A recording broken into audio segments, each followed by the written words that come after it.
Hi, fourth graders. Today I'm going to be reading the story called The First Miracle to You. And the story is from Matilda.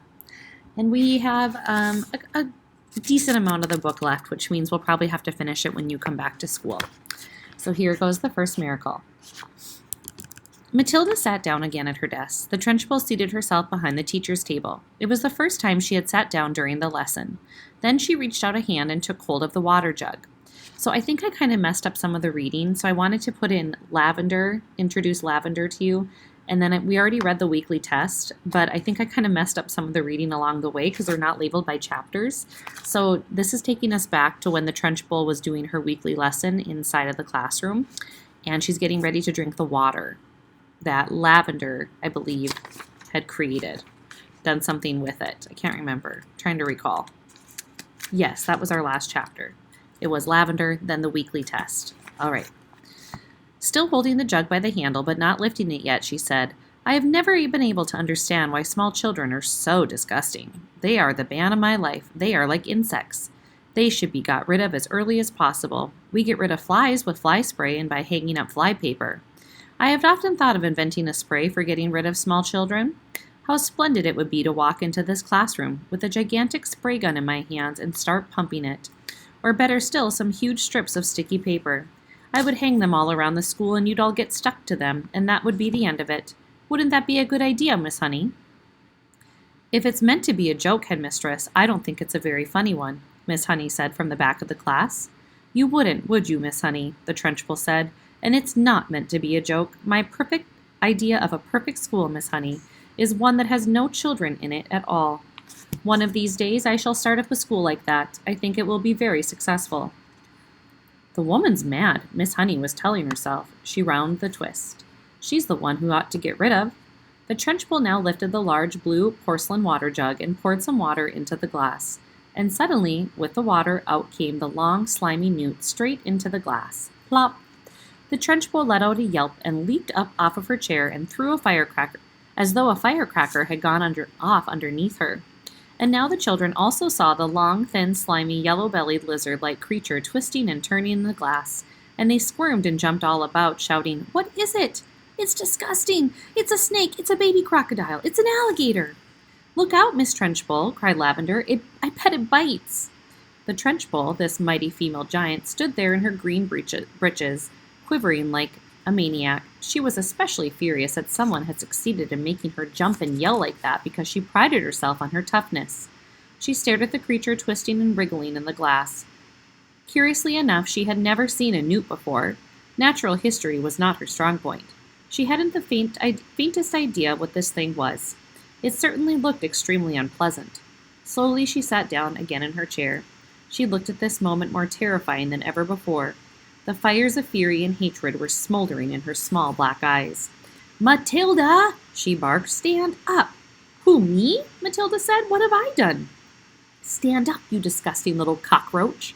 I haven't done anything, Miss Trenchbull. Honestly, I haven't. I've never seen that slimy thing before. Stand up at once, you filthy little maggot. Reluctantly, Matilda got to her feet. She was in the second row. Lavender was in the row behind her, feeling a bit guilty. She hadn't intended to get her friend into trouble. On the other hand, she was certainly not about to own up. You are a vile, repulsive, repellent, malicious little brute, the Trenchbull was shouting. You are not fit to be in this school. You ought to be behind bars. That's where you ought to be.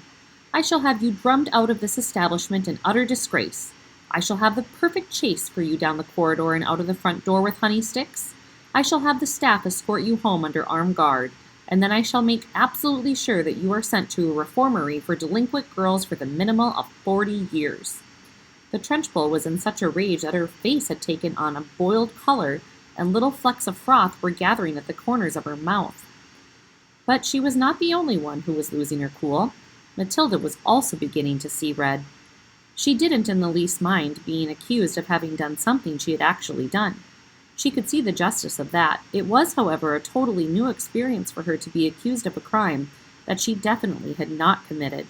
She had had absolutely nothing to do with that beastly creature in the glass. By golly, she thought, that rotten Trenchbull isn't going to pin this one on me. I did not do it, she screamed. Oh, yes, you did, the Trenchbull roared back.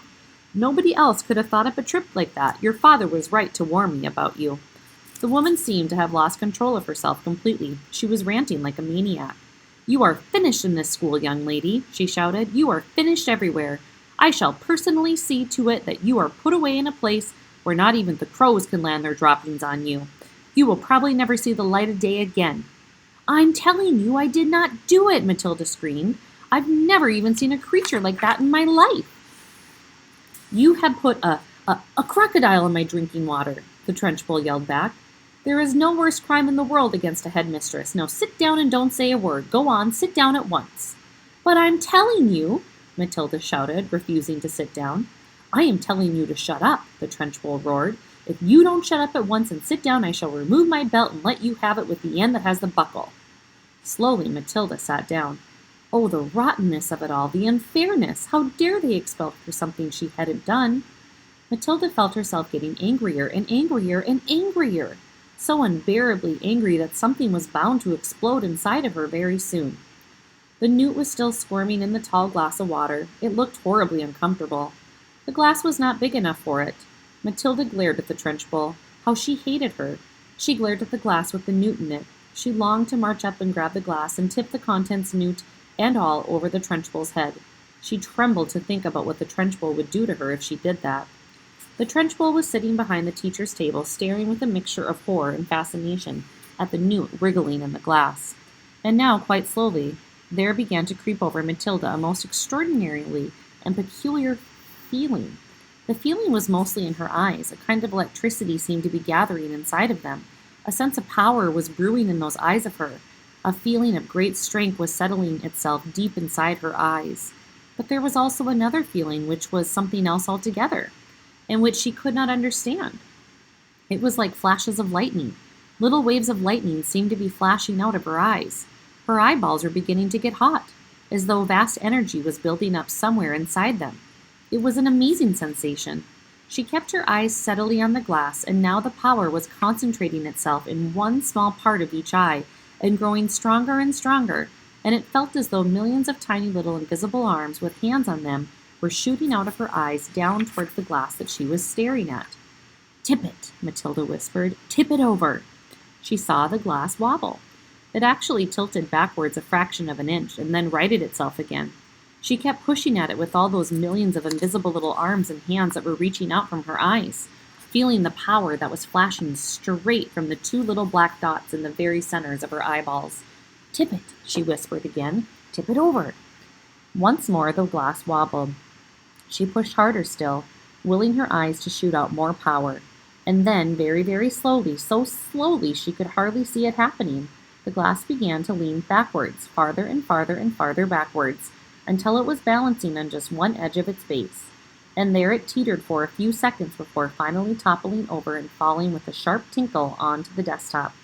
The water in it and the squirming newt splashed out all over Miss Trenchbull's enormous bosom. The headmistress let out a yell that must have rattled every window pane in the building, and for the second time in the last 5 minutes she shot out of her chair like a rocket. The newt clutched desperately at the cotton smock where it covered the great chest, and there it clung with its little claw-like feet. The Trenchbull looked down and saw it, and she bellowed even louder. With a swipe of her hand, she sent the creature flying across the classroom. It landed on the floor beside Lavender's desk, and very quickly she ducked down and picked it up and put it in her pencil box for another time. A newt, she decided, was a useful thing to have around. The Trenchbull, her face more like a boiled ham than ever, was standing before the class quivering with fury. Her massive bosom was heaving in and out, and in the splash of water down the front of it made a dark wet patch that was probably soaked right through to her skin. "Who did this?" she roared. "Come on, own up, step forward, you won't escape this time. Who is responsible for this dirty job? Who pushed over this glass?" Nobody answered. The whole room remained silent as a tomb.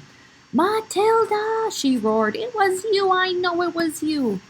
Matilda, in the second row, sat very still and said nothing. A strange feeling of serenity and confidence was sweeping over her, and all of a sudden she found that she was frightened by nobody in the world. With the power of her eyes alone, she had compelled a glass of water to tip and spill its contents over the horrible headmistress, and anybody who could do that could do anything. "Speak up, you clotted carnival!" roared the Trenchbull. "Admit that you did it!"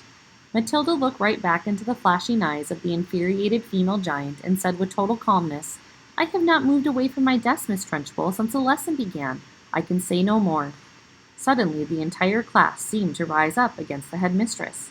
"She didn't move," they cried out. "Matilda didn't move. Nobody moved. You must have knocked it over yourself." "I most certainly did not knock it over myself," roared the Trunchbull. "How dare you suggest a thing like that? Speak up, Miss Honey. You must have seen everything. Who knocked over my glass?" "None of the children did, Miss Trunchbull," Miss Honey answered. "I can vouch for it that nobody has moved from his or her desk all the time that you've been here, except for Nigel, and he's not moved from his corner."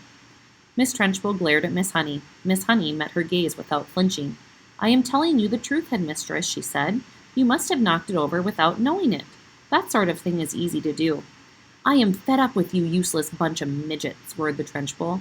"I refuse to waste any more of my precious time in here." And with that she marched out of the classroom, slamming the door behind her. In the stunned silence that followed, Miss Honey walked up to the front of the class and stood behind her table. "Phew," she said. "I think we've had enough school for one day, don't you? The class is dismissed. You may all go out into the playground and wait for your parents to come and take you home." And that's the end of that chapter.